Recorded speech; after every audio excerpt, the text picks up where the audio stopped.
Hi, this is Matt. Welcome to the School of Fiction channel. Are you ready for another great author interview?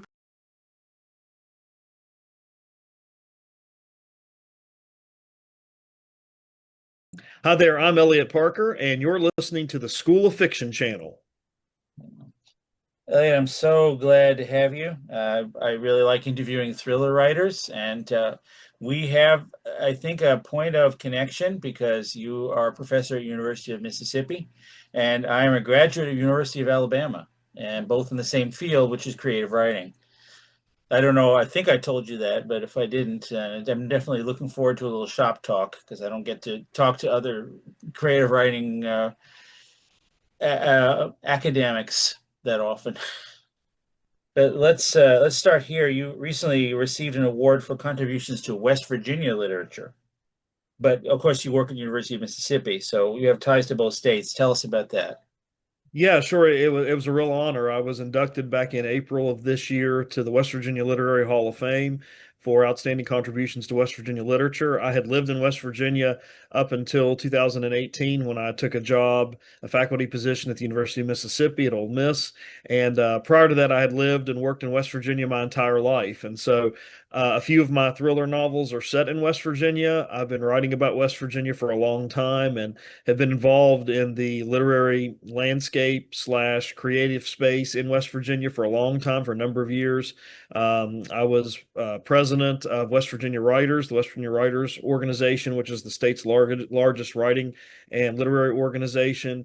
I had hosted a television show on a local television channel called Chapters, where we interviewed authors and publishers from throughout West Virginia and the Appalachian region.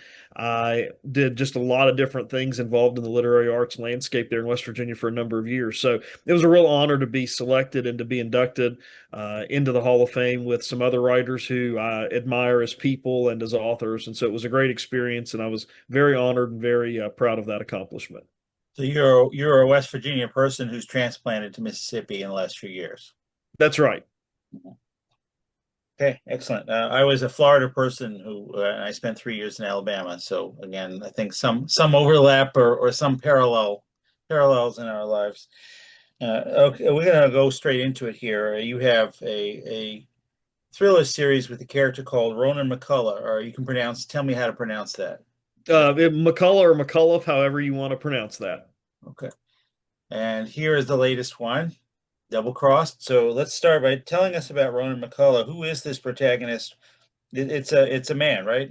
Right, right. He Yeah, is. what sort of adventures does he have? Tell us about this book and the series. Sure. Double Crossed is the third book in the series, the most recent book. It came out back in the fall of 2024. The first book in the series is called Fragile Brilliance. The second book in the series is called A Knife's Edge. And then this book is called Double Crossed. And so basically, Ronan is a police detective in Charleston, West Virginia. He works the night shift. He works a lot of violent crime and does a lot of undercover investigations for the police department. And one of the interesting facets about him is he also is gay, and his partner is an emergency room nurse named Ty Andino, who works at a fictitious hospital in Charleston, Charleston's Mercy Hospital. And so their personal and professional lives are constantly overlapping and constantly connecting because the police and Ronan and the detectives that Ronan works with are in and out of the emergency room quite a bit, because if they're investigating or apprehending a suspect and that suspect is injured in some way or needs treatment, they automatically go to the hospital and they automatically interact with Ty, as Ty is one of the emergency room nurses there that often sees them first. And so Ronan and Ty's personal and professional relationship collides. But, Ronan is very much trying to keep that relationship secret because he knows what that will do to him as an officer on the police department, what that would do to his career, what that would do to his standing as an officer on the force. And so he tries to keep that relationship secret. And as a result, that creates a lot of tension and turmoil in their relationship. But Ronan also has to deal with his nephew, Nick Copeland, who shows up in the very first book, Fragile Brilliance, after an argument with his mother. They live in Florida, and they get into an argument, and he decides he doesn't want to live with his mother anymore, and he does everything that and anything that an impulsive teenager would do, which is take off and run away. And he shows up on Ronan's front door in the middle of a really intense, sort of contentious investigation. And now all of a sudden, Ronan has an 18-year-old or 17-year-old at that time nephew that he's got to be responsible for. And so he's got a lot going on, both in his personal life and his professional life as well. But, Matt, he's a great character because he is one of those kind of characters who is so passionate and so devoted to the work that he does. But he's also one of these people that also oftentimes, excuse me, doesn't respect the bureaucracy and sometimes will push things to the limit. Excuse me, push things to the limit, and sometimes will blur the lines between what's ethical and what's unethical in order to accomplish what he needs to accomplish in an investigation. So that's pretty much Ronan's story. In pardon me, in Double Crossed, he is investigating the body of a dead federal agent, which shows up on Charleston's west side. They don't know what he's doing there or why he's there. This is the book right there, Double Cross. They don't know what he's doing there or why he's there. As that investigation unfolds in Double Cross, he is in a situation where he finds out eventually that there is a cryptocurrency scheme going on or a scandal that's going on, and there's a set of numbers connected to a large amount of money, and it's connected to that dead federal agent that they discover on the west side of Charleston. But Ronan's got to track down who wants these numbers and why these numbers are so important and how much money is connected to these numbers. And so his great challenge is sort of how do you go after someone or how do you track down someone or something when what you're looking for is a set of numbers, not necessarily a suspect. No, I think we need Ronan up here in New York. You know what happened? You know what happened up in New York, right? Just recently with the cryptocurrency kidnapping. Yes, yes, Yeah. I did. In fact, several people, several friends of mine, fellow writers, and I even had a couple of readers who've read the book messaged me on my website and said, "Hey, did you see this? This reminds me of your book, and this reminds me of what happened to Ronan in his particular story." So yeah, Ronan might need to be dispatched to New York to help with some of that. Yeah, but just because this is dated, I'll mention very briefly for those who aren't familiar with it as we are. An Italian cryptocurrency investor was kidnapped, locked in a room here in New York, and tortured by two individuals trying to get the password for his Bitcoin. And of course, Bitcoin is now ludicrously valuable. I'm sure, Eliot, like me, you remember the days when Bitcoin was first introduced and it wasn't worth that much yet, and people were farming it on one PC. And now you have to have $100,000 warehouse set up to try to farm Bitcoin. You still won't get any. That's true. I spent about a year, Matt, reading and researching a lot about cryptocurrency and Bitcoin. I've been fascinated by it for a long time. And I spent about a year reading books about it, listening to interviews about it, listening to law enforcement officers, both at the local, state, and federal level, who have talked about how difficult it is to sort of monitor these transfers of money that is exchanging through these cryptocurrency because there's no regulation, there's no FDIC, there's no government agency that can really track this or oversee it, and how organized crime is using this to move money around. And what also got me interested in it was a similar story. I'd read a story in the Washington Post probably 2 or 3 years ago about this man who had cryptocurrency. I think it was up in a value of about $1 million, and he couldn't remember his password. And he I was remember down that. to Yeah. his. Do you remember that story? And he was down to his last two attempts, and he was not going to enter those last two attempts because if he was wrong in those last two attempts, he would be locked out of that account forever. And that fascinated me to think about that, to think that you would have access to this money, so to speak, quote unquote, but you couldn't remember the password to get to it. So that was really that incident from, well, maybe it was about 3 years ago now. That incident was really the catalyst to get me thinking about, what would you do if you were a law enforcement officer and the primary connection you had between a set of murders and a potential suspect is a set of numbers? It's not really a name and a face. You've got to track these numbers down and find out who it belongs to and how the money is connected and how the money gets moved around. How do you follow that? How do you trace that? And so there's just so many fascinating stories, I think, about crypto and cryptocurrency and all of this that seem to unfold almost daily and weekly that are interesting to follow and kind of keep track of. Well, you're a creative guy. Are you a numbers guy also? Oh, absolutely not. No, that was that was part of the challenge of writing this book is, I knew Ronan's character, I knew Ty's character, I knew Nick's character, and some of the other people involved in their life. Having spent three books with them, but what I didn't know a lot about was cryptocurrency, and normally numbers and equations and Excel charts and all of that kind of stuff makes me run away and hide because it's just not my skill set. But it was really fascinating to learn that. And I tried to do that, I think, really with every book that I write. I tried to do something as a writer different than what I did in a previous book, but also like to challenge myself as a writer and, sort of set the bar a little higher for myself personally as a writer when I'm going through the process. And so having to become sort of a crypto expert was part of that challenge. And even though I've read about it for a year and did a lot of research on it, I still don't really understand it. I mean, I kind of know what it is, but I still don't really have my mind and arms wrapped around it yet, but it's really a fascinating thing for sure.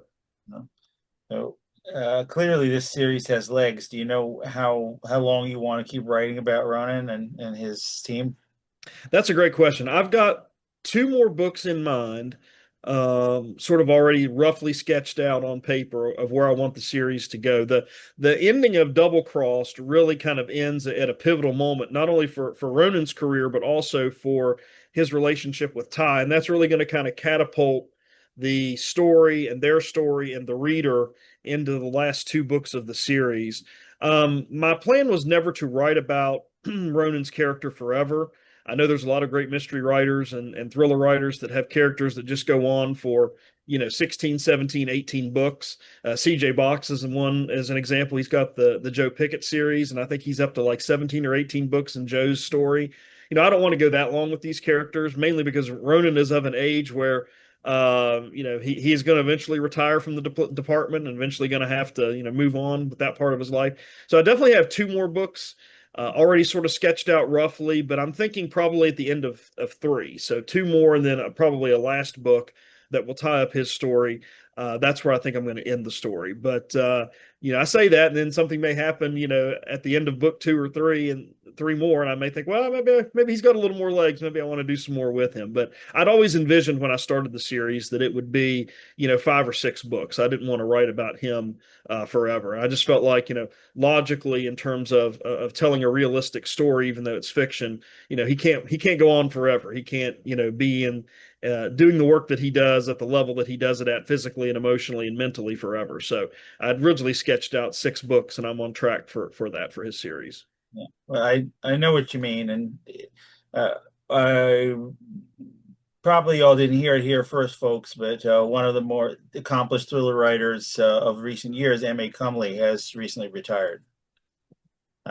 She's a friend of mine, and I couldn't get her to do a podcast interview, unfortunately, but I was shocked because she wrote so many books so fast. So in her series, she had a couple of series, and they ran a very long time. So just when you're talking about this, well, there's like a deadline where you're going to feel like you said what you have to say about a character. I think that's what happened to Mel also that way. All right, so good, and we're looking forward to reading more of these books. But you're also an expert in short fiction, and I guess that's partly because if the workshop system that you teach in is now the way it was when I was coming up in the 90s, it's sort of the way that writers are practicing and getting feedback. So is that, do you think, connected with how you wound up being honored for short fiction, for working in short fiction?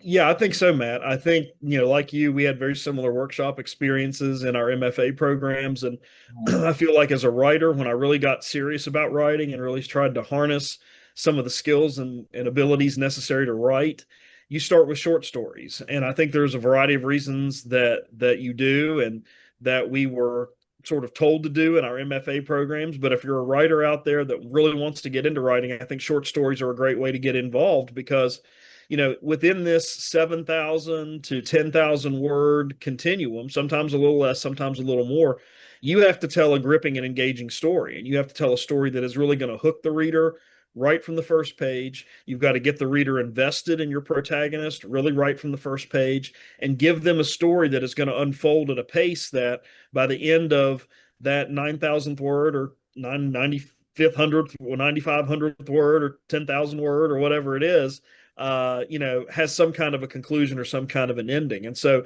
it really sort of forces you to think about language. It forces you to think about dialogue. It forces you to think about setting. All of those things that go into making a great story.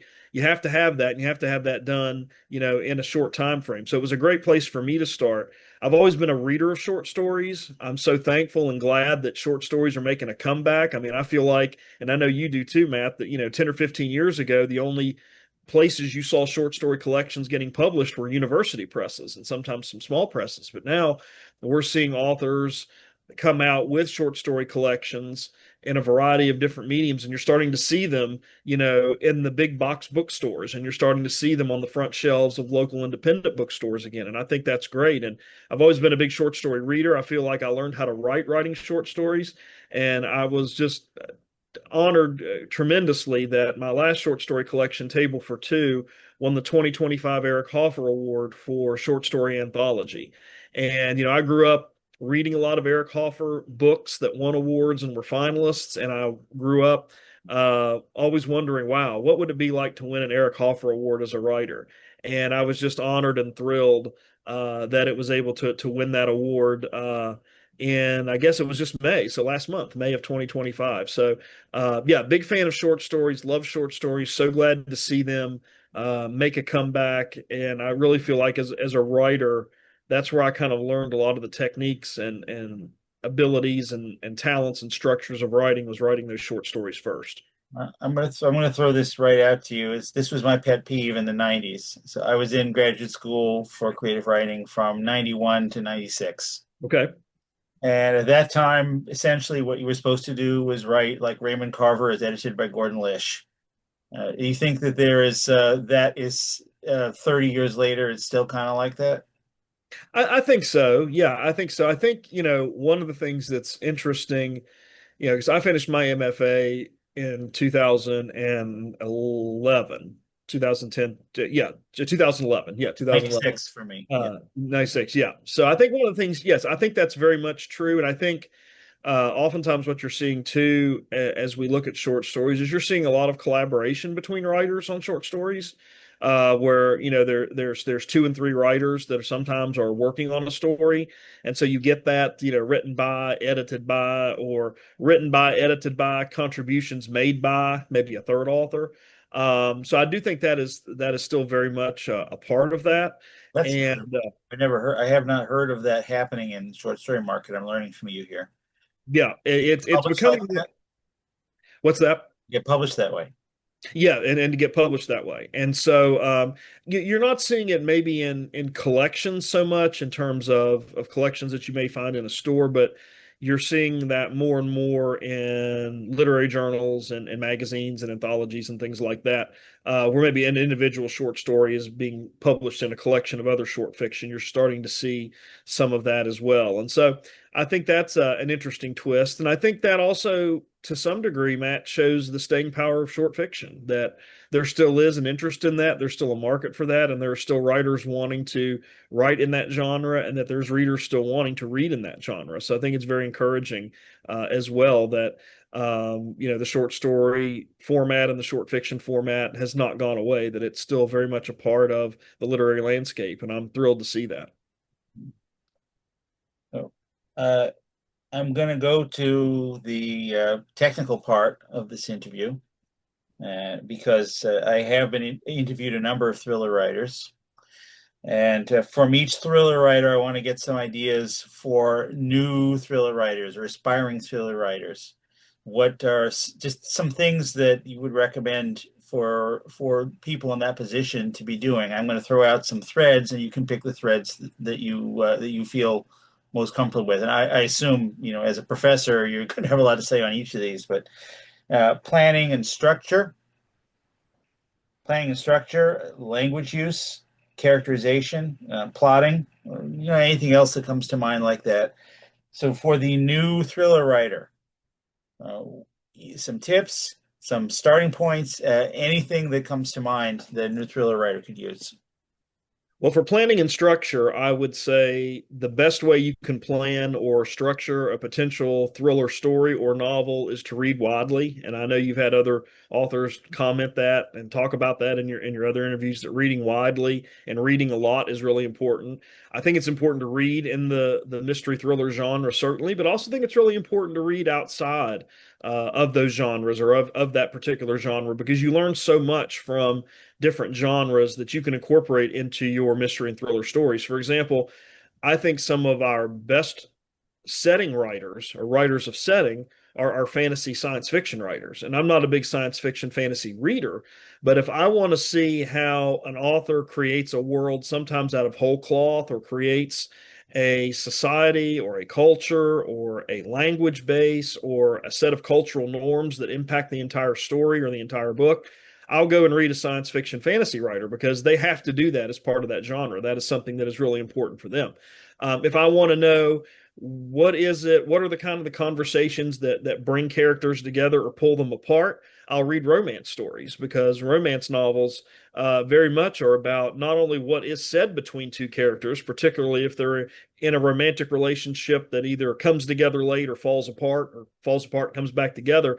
Oftentimes what they say to each other, and then oftentimes what is unsaid between each other, is really, really important. And you can work some of that kind of language and those kinds of ideas into a thriller story, particularly if you've got a detective who's interrogating witnesses or is interrogating a potential suspect or is trying to connect the dots. You can work some of those ideas and strategies there. So that would be my idea for planning and structuring, is to read widely, read a lot in the mystery thriller genre, but read in other genres as well, because you always can learn little tips and tricks.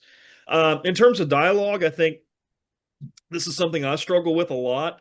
And this is something that my faculty members and colleagues at Eastern Kentucky University at the Bluegrass Writers Studio, where I got my MFA, commented a lot, is that sometimes I do two things in dialogue. Sometimes all of my characters sound the same.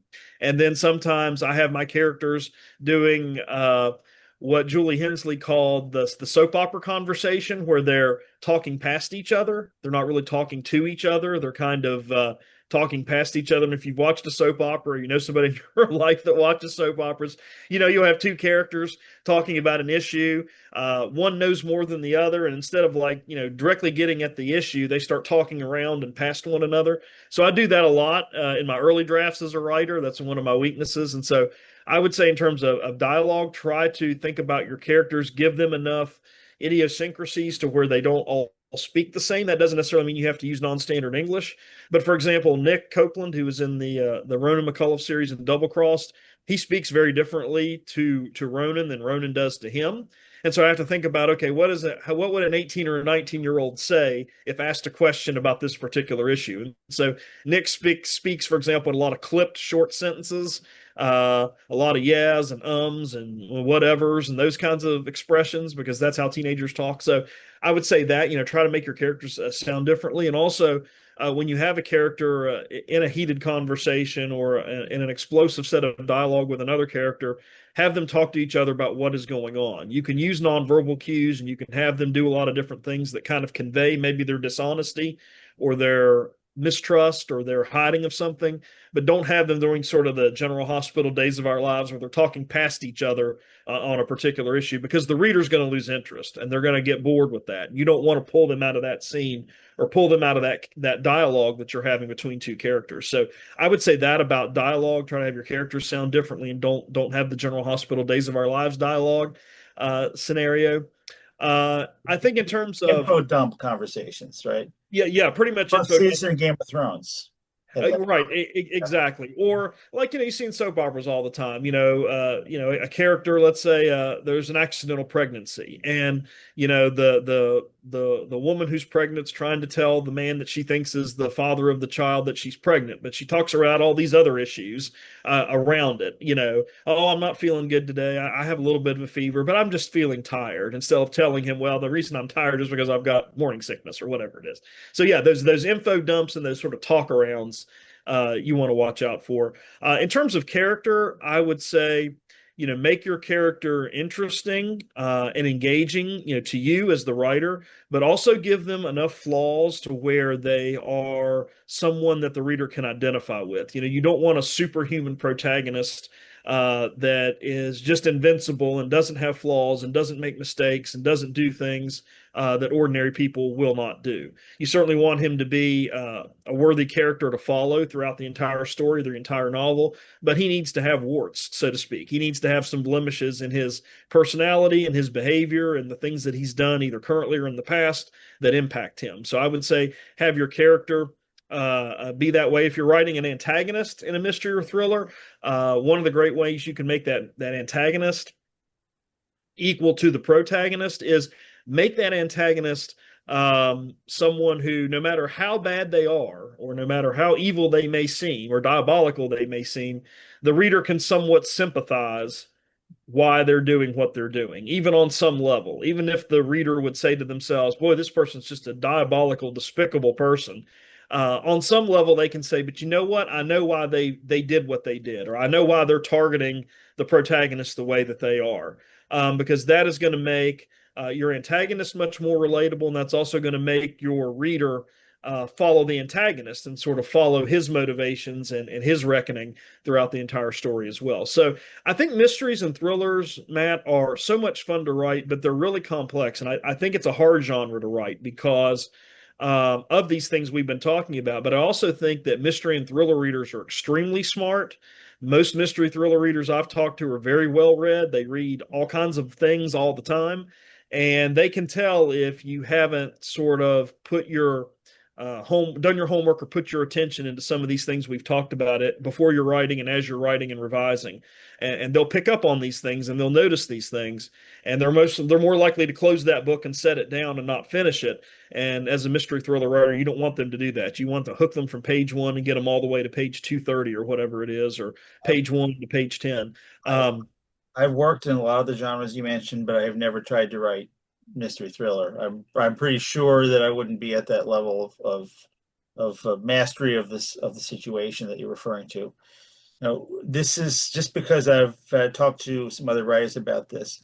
What do you think about the idea of having chapters from the point of view of the antagonist? Is that something you would do, or if you would do it, how would you do it? Because other writers I've talked to have had opinions on that. Yeah, that's interesting. I'm thinking about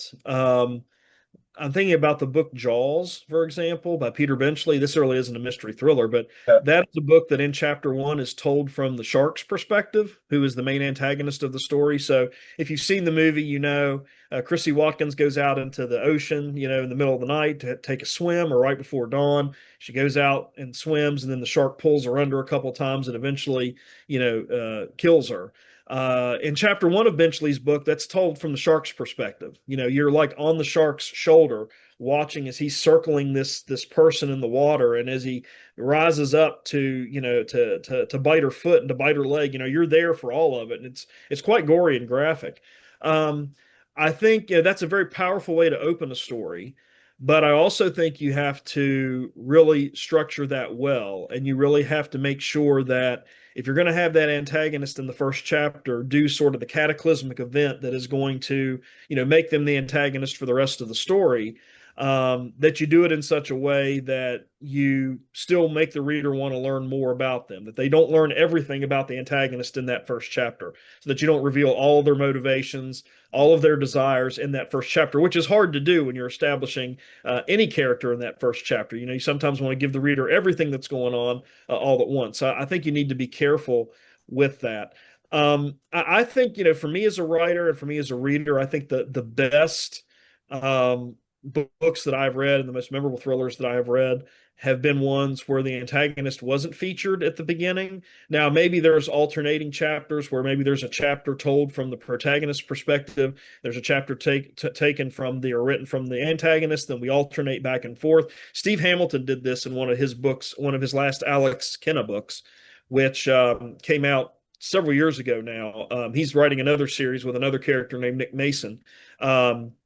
The Lock Artist was Hamilton's most famous book, and a book that I would encourage any mystery reader to read, especially if you're sort of wanting to get into this. It's just a great book. But he did this with one of his books, and the title of it escapes me at the moment, but he told it sort of in alternating chapters. He had Alex Kenna, who's this small town detective up in northern Michigan, and it was told from a character named Marcus Livermore, and then it went back to Alex Kenna, Marcus Livermore, back and forth. And I think that worked really well, because you get to see sort of both sides, and they're both kind of headed on a collision course where they're going to meet each other about midway through the book, and then everything really takes off from there. I'm not a big fan of that as a reader. I haven't tried that as a writer. I like the alternating perspectives, but I think sometimes it's difficult um, to tell a story maybe from the antagonist's perspective. And I think back to Jaws for a moment, Benchley's book I think was poorly served by having us follow Jaws first, because we got all of his motivations and we got all of what the shark's really trying to do, which is it's basically a killing machine. But then Benchley has to walk it back later and say, oh, well, he's targeting people because the fishermen in Amity Island are overfishing the waters and his food supply is gone. So, but he has to walk that back, and he has to kind of info dump that into the book. So I think it creates a lot of challenges and can create some perils with it in that scenario. But those are just some of my thoughts on it. And I know other authors feel differently about it, but I think about the books I've read and the books that are interesting to me as a reader, mysteries and thrillers. And then the Jaws example, I think, I know why Steven Spielberg now, when he shot Jaws, did not have us on the shoulder of the shark. We see Chrissy Watkins and something bad has happened to her, but we don't exactly know what it is at that particular time. And I think the movie was better served that way, and I think the book would have been better served if we didn't start with Jaws at the beginning. No, I haven't read Jaws. I kind of understood that there's some stuff in that book that doesn't hold up for later readers. Some things that maybe might be a little sexist or otherwise kind of off topic from the main point. So I don't know if you have a perspective on that, but yeah, Spielberg was kind of cleaning up the book to get the good stuff out of it. Yeah, that's exactly right. And I tell you, it's one of the few examples, Matt, of a situation where the movie was better than the book. And there are so many threads, not to give too much away for folks who haven't read the book and might want to read it, but you've got the shark attacks, as part of the story. You have this other story where the mayor, who Murray Hamilton played in the movie, the mayor is being blackmailed by the local mafia there in Amity Island to keep the beaches open.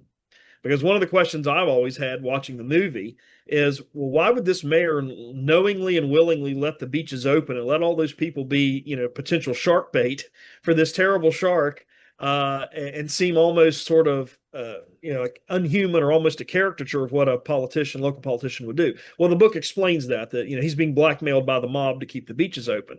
And then you have this other thread where Hooper, who is Chief Brody's character, Hooper, who was Richard Dreyfuss's character in the film, is having an affair with Chief Brody's wife, Eileen, which that's not covered in the film at all.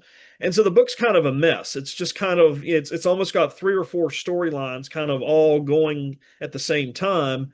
And it's interesting. I've read the book a lot. And if you go back and read the story and take all those chapters out, all those superfluous chapters that don't connect to the shark attacks and the lead up to trying to catch the shark, it's a much better book. But, if Spielberg had tried to put all those plot points, those subplot points, which kind of made it soap opera-ish in the film, nobody would have watched it. Readers would have gotten up, or viewers would have gotten up and walked out of the film. And so, yeah, it is one of those cases where the movie's better than the book. Yeah. There's a bunch of stuff that was cut out of The Godfather that also was better because that was cut out. Yeah, that's exactly right. But when I teach that book, I tell my students, you don't have to read these chapters. These chapters suck. You can just skip these.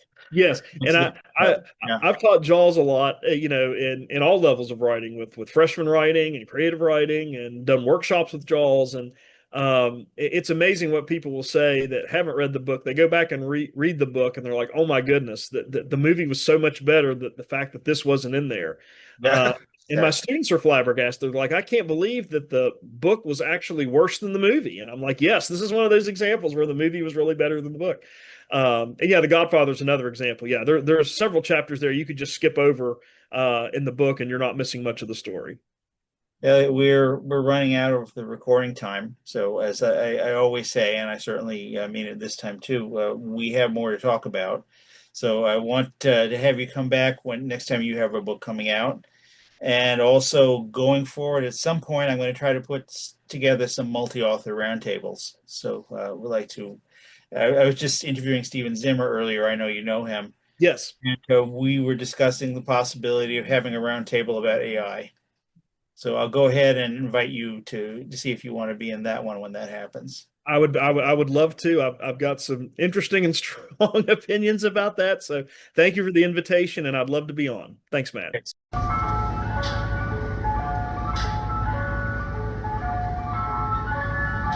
The School of Fiction.